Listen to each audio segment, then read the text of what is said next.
আসসালামু আলাইকুম, ওয়েলকাম করছি দিস ইজ রাসেল ইউটিউব চ্যানেলের পক্ষ থেকে। আমি রাসেল মাহমুদ।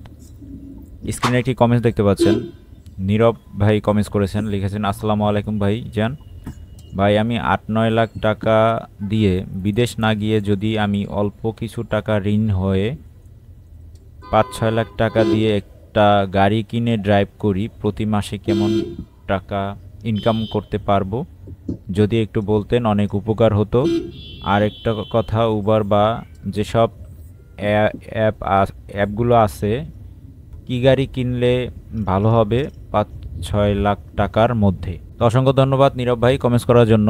তো শুরুতেই বলি, সেটা হচ্ছে আপনি যদি বিদেশে যান ৮-৯ লাখ টাকা খরচ করে, সেটাও অবশ্যই আপনি লোন নিয়ে বা ঋণ করেই যাবেন। এখন সেখানে বলতেছেন যে সেটা যদি না গিয়ে ৫-৬ লাখ টাকা ঋণ নেন, মানে ধার নিলেন বা ব্যাংক থেকে লোন নিলেন, তারপর আপনি যদি গাড়িটা কেনেন কেমন ইনকাম করতে পারবেন, এটাই আমাকে বোঝাতে চেয়েছেন হয়তো। তো এখানে বলি যে আপনার গাড়ির ব্যবসা বা দেশে থেকে গাড়ির ব্যবসা করা লোন নিয়ে, সেটা একটা ভিন্ন কথা।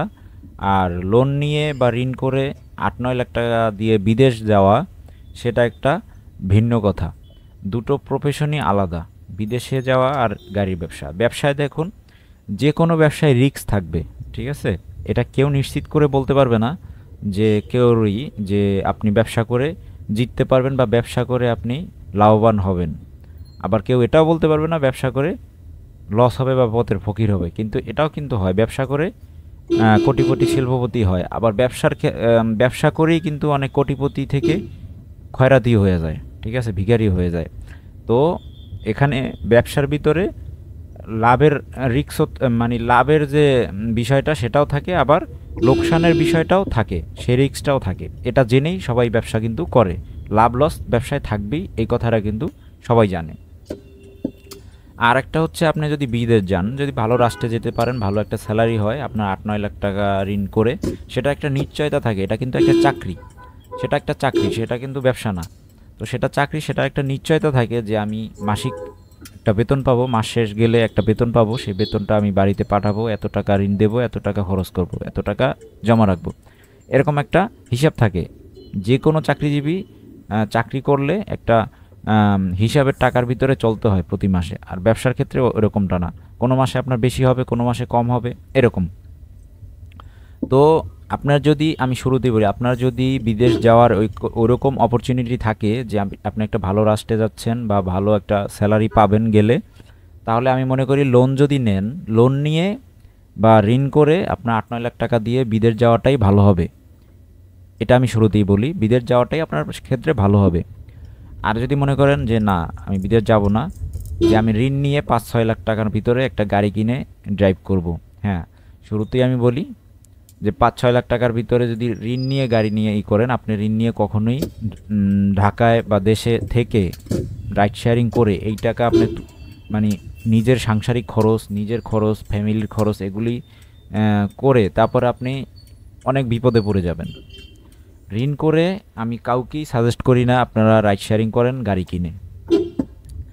দুই প্রকার লোকের আমি নিষেধ করি সবসময় গাড়ির ব্যবসায় আসতে, সেটা হচ্ছে ঋণ করে গাড়ি কেনা, দুই হচ্ছে ড্রাইভার রেখে তারপরে রাইড শেয়ারিং করা, মানে ড্রাইভার রেখে ড্রাইভার দিয়ে রাইড শেয়ারিং করা, নিজের গাড়িটা দেওয়া।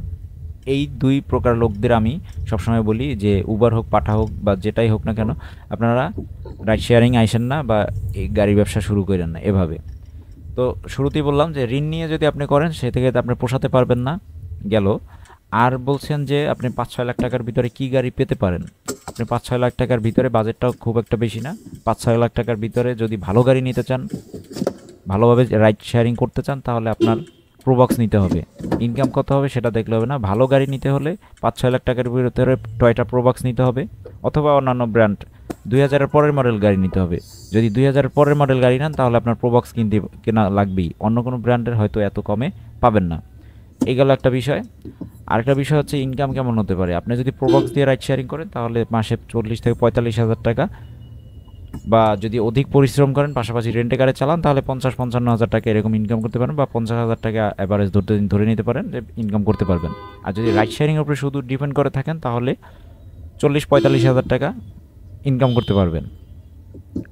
এই গেল বিষয়। এখন ভাবেন আপনি যদি সেটা দিয়ে ঋণ পরিশোধ করবেন নাকি কিভাবে কি করবেন সেটা আপনার ব্যাপার। আমার যেটা বলার, যেটা জানানোর সেটা জানালাম।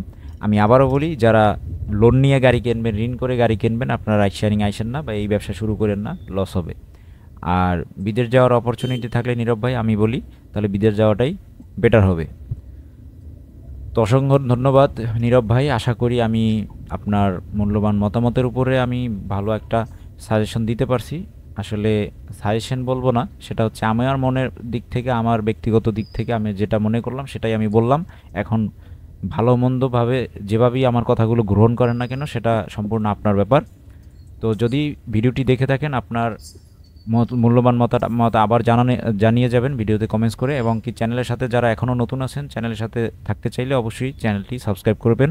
পাশে থাকা বেল আইকনটি ক্লিক করে রাখবেন। অনেকেই সাবস্ক্রাইব করেন কিন্তু বেল আইকনটি ক্লিক করেন না, তাদের কাছে একটাই রিকোয়েস্ট, বেল আইকনটি ক্লিক করে রাখবেন যাতে পরবর্তী নতুন ভিডিও আপনার কাছে পৌঁছে যায়। তো আজকের মতো বিদায় নেব, দেখা হচ্ছে পরবর্তী ভিডিওতে। আল্লাহ হাফেজ।